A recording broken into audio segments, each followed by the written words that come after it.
You're listening to The Frankie Files, FrankieFilesPodcast.com. Hey everybody, and welcome to episode 30 of Frankie Files Podcast. I'm Frankie, your host and producer. A couple of quick announcements you listeners may like to know. The Fair Game Podcast on Scientology with Leah Remini and Mike Rinder returns end of August twice per week. They're back. So check that out at the link in this show's description. Also, the 19th International Human Trafficking Conference is taking place virtually in September. Please look at the link in this show's description for that. And I highly recommend involvement with Celia Williamson, its director at University of Toledo. On a weekly basis, Frankie Files Podcast is hosting a series of religious cult talks with other podcasters and guests like survivors, with Q&A audio chat on Reddit. Sundays ongoing until further notice. That's 1 to 2 p.m. Pacific Time, free, Sunday on Reddit.com, on my user profile, Frankie Tues.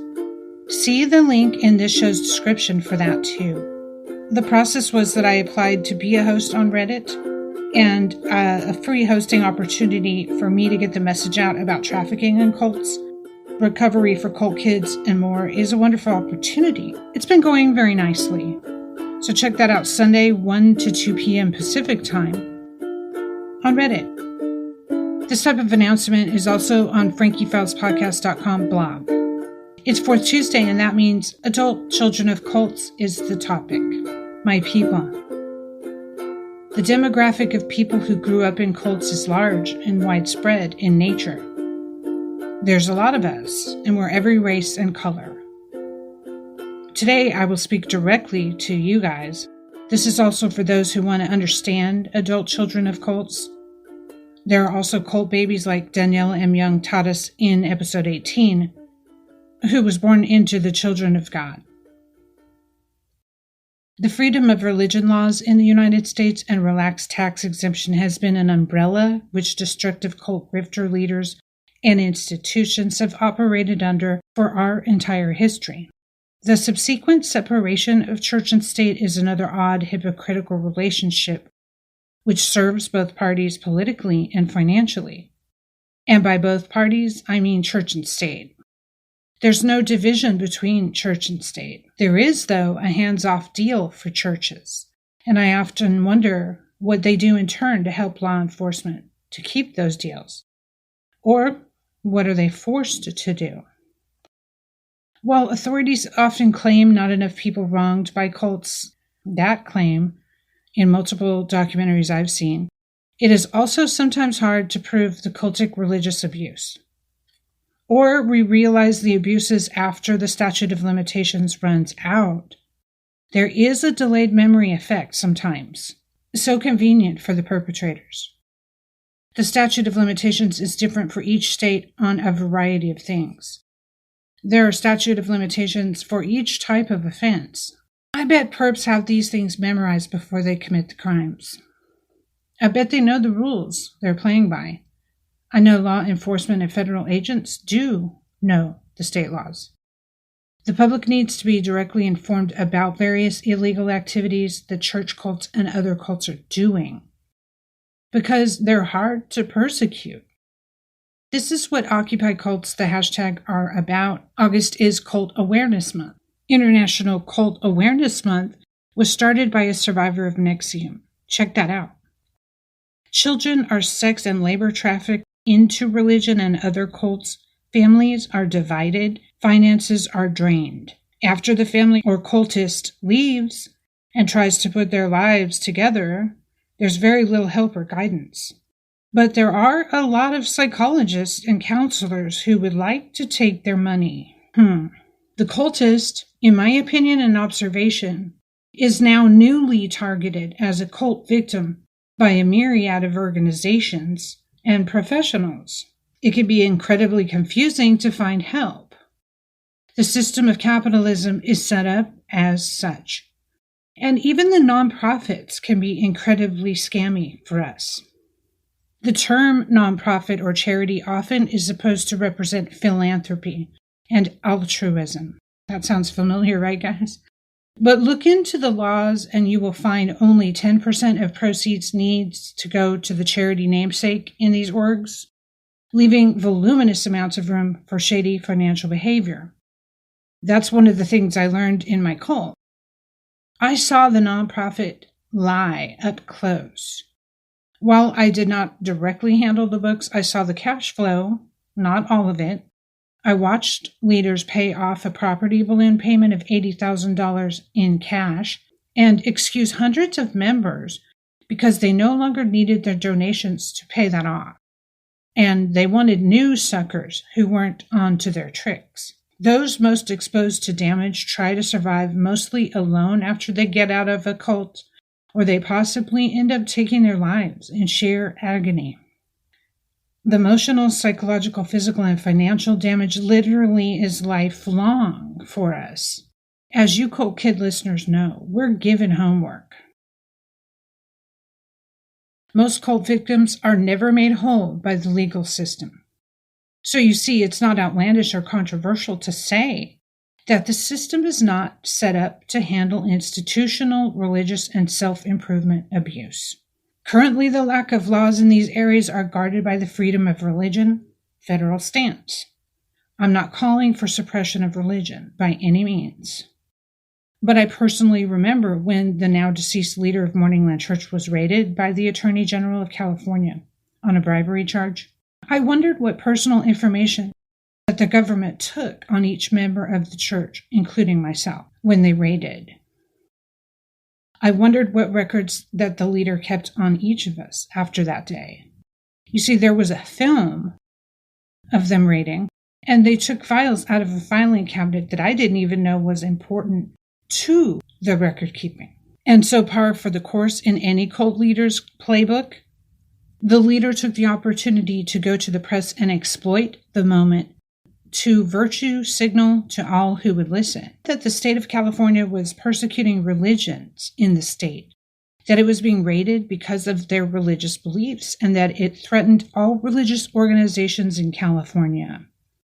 Even talking in an article at the time about the People's Temple, Jim Jones. She often compared her church to Jim Jones and Heaven's Gate proudly before their deaths. So let's talk about one thing that goes on in these churches and cults that's so life-changing for the kids. It's human trafficking. It's sex trafficking. The movement of or tricking of people to go a certain place, to cut off ties willingly or by force to get control of them for financial and other reasons such as labor or sex. But Frankie, these are churches preaching the word of God. How can anything so harmful be going on in these places? Because churches are a haven for illegal activity, I say. The mere image puts people at ease. The idea of a preacher causes society to give latitude to that individual. It's a long-standing propaganda that church people are not corrupt, but I beg to differ. There's no more corrupt breed than the religious criminal. Let's talk about trafficking. In episode 16, for your information, I cover some legal issues in the news regarding Scientology and Nation of Islam in the courts. Check that out. And it's regarding trafficking specifically. But let me repeat from that episode the definition Homeland Security in USA give about what it is and how it happens. According to DHS.gov, human trafficking involves the use of force, fraud, or coercion to obtain some type of labor or commercial sex act. Every year, millions of men, women, and children are trafficked worldwide, including right here in the United States. It can happen in any community, and victims can be any age, race, gender, or nationality. Traffickers might use violence, manipulation, or false promises of well-paying jobs or romantic relationships to lure victims into trafficking situations. Just to interject, what I'm trying to say, my message is that religious cults are a trafficking situation. Back to the DHS.gov description. Language barriers, fear of their traffickers, and or fear of law enforcement frequently keep victims from seeking help, making human trafficking a hidden crime. Traffickers use force, fraud, or coercion to lure their victims and force them into labor or commercial sexual exploitation. They look for people who are susceptible for a variety of reasons, including psychological or emotional vulnerability, economic hardship, lack of social safety net, natural disasters, or political instability. The trauma caused by the traffickers can be so great that many may not identify themselves as victims or ask for help, even in highly public settings. Many myths and misconceptions exist. Recognizing key indicators of human trafficking is the first step in identifying victims and can help save a life. Not all indicators listed are present in every human trafficking situation, and the presence or absence of any of the indicators is not necessarily proof of human trafficking. The safety of the public as well as the victim is paramount. Do not attempt to confront a suspected trafficker directly or alert a victim to any suspicions. You're listening to The Frankie Files, frankiefilespodcast.com. And of course, the problem is the public awareness is so non-existent about trafficking in religious cults that it is often years, in my case decades, before we realize we were even trafficked. You were tricked. We got away and we try so hard to forget what went on that we never even get law enforcement involved. That is most certainly how they keep getting away with it. Scaring the victims into silence is a recurring tactic, and the fear of retaliation is extremely real. I told my trafficking story for the first time last week. It was a big deal, August 16th, 2022. You can listen to it on Emancipation Nation. It's a great podcast about how to help trafficking victims by a national director at Toledo University in Ohio. The host is Celia Williamson. It's episode 159. The easiest way to keep track of my stuff is to bookmark my website, frankiefilespodcast.com. Check the blog or join the email newsletter list there.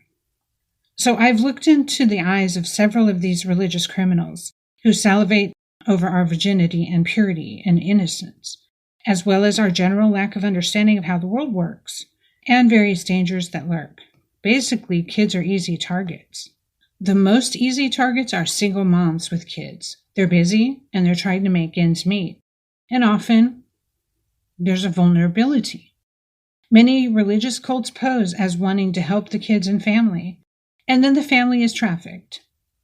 Through convincing them it's better to live near the church or other events, the family changes areas. It can be local or longer distance. The disorientation is great. Think of how you feel when out of your neighborhood for a few days. Okay, now think of how you feel when you move to a new neighborhood. Very disoriented, right? Your friends, clerks at stores that you saw all the time are not around.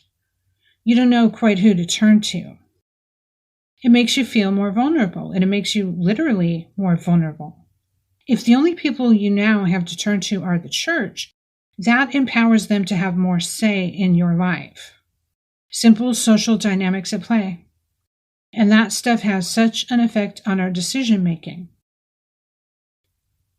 So when you're at the disadvantaged, disoriented, the church, club, cult-like group, which can include sororities, places of work, school, study, clubs, secret orders with vows of silence, sex clubs, military, etc., the group now has the largest influence in your life. A predator knows when they have the power, when they have you at a disadvantage, and they begin to run their game.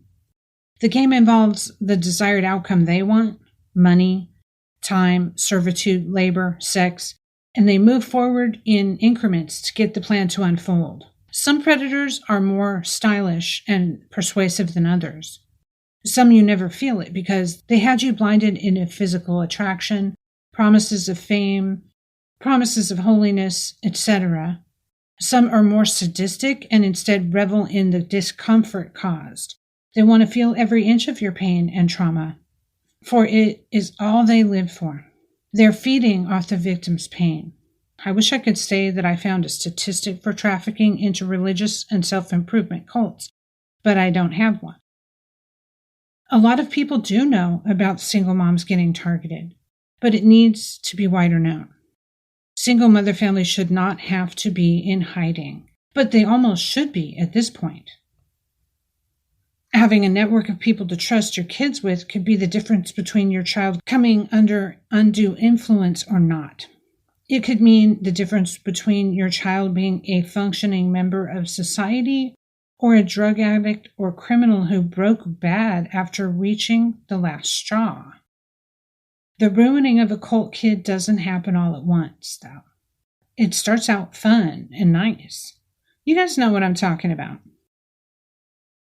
Once you're trafficked, by that time the leader has established what Dr. Lalish calls a system of control in her book Bounded Choice.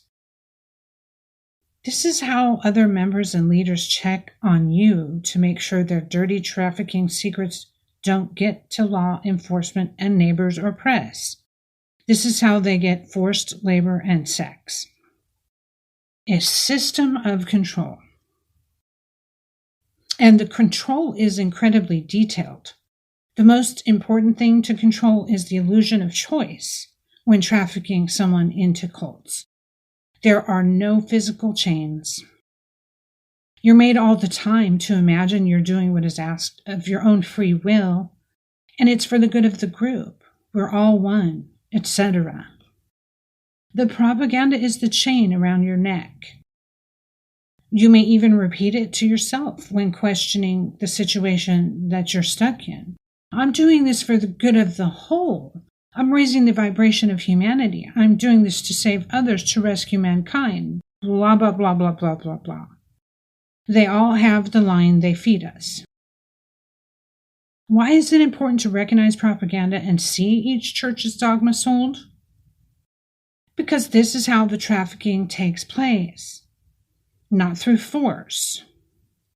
Even violent crimes happen because the person is told they're serving God in doing this or allowing this.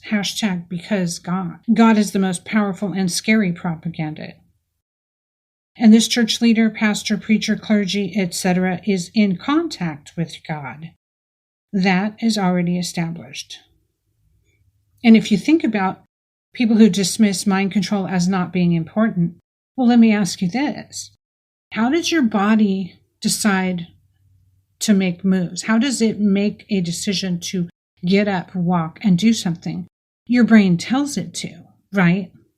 So if you convince someone of a certain propaganda, their brain will send signals to take care of that in the form of an action. So getting someone to believe something is very powerful.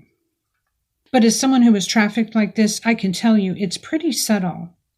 Our leader had a brush with the law when in Escondido, the parents, members at the time, in the 70s, the parents made complaints to law enforcement that the leaders were having young teens get parents to sign permission slips that they could be with the church without their parents.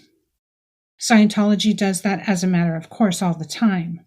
The kid signs their paperwork saying they'll be in the Sea Org, a floating barge program where they sail all over the world, and local laws do not apply to labor and a lot of other things.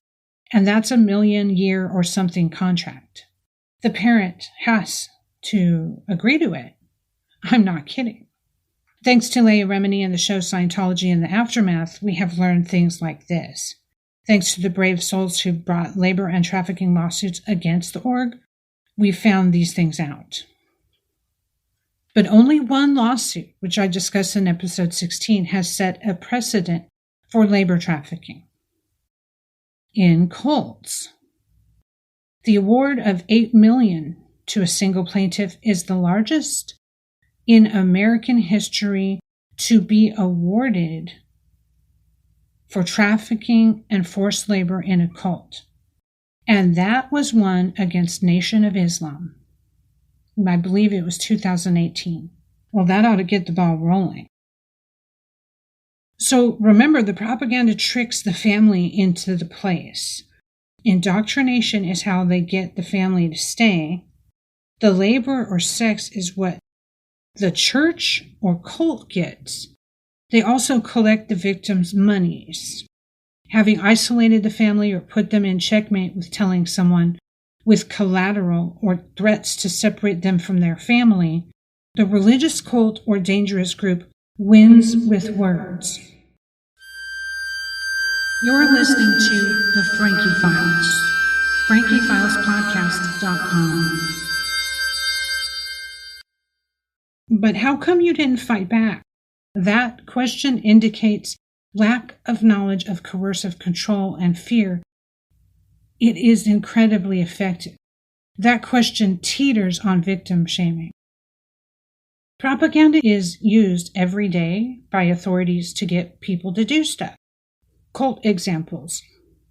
Do not talk about your experience in the cult or in this subgroup we initiated you into, or you will never get to heaven. Do not disclose that we verbally abuse you for hours, or you'll be separated from the group in a timeout and humiliated. If more aggressive, do not disclose what we're doing, or we will ruin your job, marriage, lie to your kids about you. We'll tell everyone you're a whore. We'll tell them you're into vile sexual acts, a drug addict, etc. So the slander. That's just while you're in. The propaganda may vary in each cult, but often what they stay close to is biblical stuff using God as a threat in some way. When you look at how effective it is to get free labor, which could earn the church money, you start to see the why. When you ask why would people believe any of that, the trick is that each person hears what they want to hear to motivate them. There's the main narrative, such as we're doing this for the good of the whole, the future, the group, etc. The individual narrative, you've been handpicked, you're special. You're being trained to be a servant of the Lord, the vessel of the Lord, etc., to channel greatness. Once hooked on the original trick, dogma, or story, the victim complies. When they become dissatisfied and realize the trick, then become aware of being trapped, like an animal in an invisible cage after being tricked into the cage with a morsel of food, it can be disconcerting. But it works. The scared animal, the trafficking victim, is already, by then, isolated from their previous support of friends, family, mentors, etc. That isolation is systematic gradually, so that you need not feel the extremes. That's how it works, in just noticeable differences. But it sure as hell matters when you realize you're trapped. Many of you may relate. My mom realized if she sort of kidnapped us to take us out of the cult, that we'd run back. She realized the hold the leader had over our minds and became super afraid, but then watched the further separation from her happen being behind her back while she was at work, etc. These traps are tricks, and recognizing propaganda is imperative for preventing the next victim. A lot of people think of activism of human trafficking at the border, of kids kidnapped into a van to enslave. I'm working to get that knowledge to the public expanded. I'm starting with the podcast and later printed material. My story, like many cult kids, is a trafficking survivor story. Why on earth did it take me about 25 years to mentally get the idea that I was trafficked? Because of the propaganda which has been perpetrated by society, by the government, etc., which does not even include church trafficking. But that's what I used to think. We all know better now, right? So 7-8 years ago, I believed I didn't have to speak out. People know. Then I saw that Scientology and the non-religious cult NXIVM were still going strong, pre the arrests and documentaries. And then I saw that my cult was rebranding and staying around to abuse more people. A religious cult cannot survive without money, fresh labor, blood, new people, and the benefits and assets they bring. Trafficking is how they do that. Look at Jehovah's Witness. JW knows the importance of new blood. They get converts from prison. They have cyclists go door to door. They beg for money on street corners with the Watchtower pamphlet about God available. That's all necessary recruitment to get families that will be devoted for generations. The recruitment can turn into trafficking after the person becomes indoctrinated. They'll be demanded to go places and do things once they're sold on the initial principles of living worship, the initial indoctrination. Then, USA believes it's their business what happens after that. But how about the extreme subcultures which are created in these cults? They're clearly dangerous. I'm not saying that the government needs to raid churches on a regular basis, but I am saying that for the sake of future kids, a reform is needed. We're seeing generations of adults who were overexposed to radical idealism and criminal behavior have to grapple with life because they grew up in a cult. Society truly does pay the price for this neglect. General inability for cult kids to assimilate into the world is a problem. Robert J. Lifton calls us aliens going into the world after such severe cultural separation. A need to relearn all of life can be challenging for anyone who has to go through it. So can we at least decide that the more eyes on trafficking potential into cults, the better? Only one lawsuit has been won on this. That's a very low bar, but I'm happy a precedent is set. I have to be. That's progress. The precedent that taking a young person's education and life to work unpaid, excessive hours, moving to various locations without daily contact with their family and with indoctrination to produce better laborers needs looking into. If the courts can find that the trafficking which was commonplace done by Nation of Islam is to be condemned, then why not the current child labor tricks being played by worldwide churches like Scientology and La Luz del Mundo? Not only is it time for reform, it's time to shout from the rooftops that trafficking is happening in your backyard right now, and so often unnoticed because they're just a church study group. They're a non-threatening church. They're a self-help improvement camp. But the fact is, some groups take advantage of the public's ignorance. That truly needs to change, and it can start with you. Thanks for listening and considering these facts. File this under trafficking. Follow me on Reddit and Twitter at Frankie Tues for future discussion and live audio events on cults. Find more about the show at frankiefilespodcast.com. Lots to see there, including a blog about my entire journey of speaking out, podcasting, publishing my memoir, and activism as I meet wonderful people in this arena.